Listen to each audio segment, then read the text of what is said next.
মোটামুটি পুরো ঢাকা শহর সহ পুরা বাংলাদেশ একটি জানাজার মঞ্চে পরিণত হয়েছিল।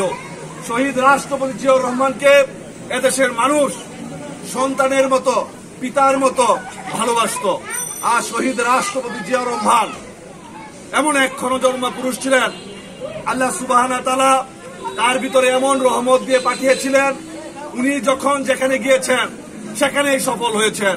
উনি যখন যেখানে যেটাতে হাত দিয়েছেন সেটাতেই সুনা ফলেছে।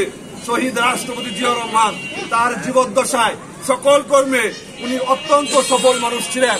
উনি স্বাধীনতার ঘোষণা থেকে শুরু করে রণাঙ্গনে থেকে মুক্তিযুদ্ধ করেছেন। দেশ বাংলাদেশ যখন যে কোনো সময় তার জীবদ্দশায় সংকটাপন্ন অবস্থায় পড়েছে, শহীদ রাষ্ট্রপতি জিয়াউর রহমান সেখানে উপস্থিত হয়েছেন এবং সংকটাপন্ন অবস্থান থেকে এ দেশকে বাঁচিয়েছেন এবং সামনের দিকে এগিয়ে নেওয়ার রাস্তা তৈরি করেছেন।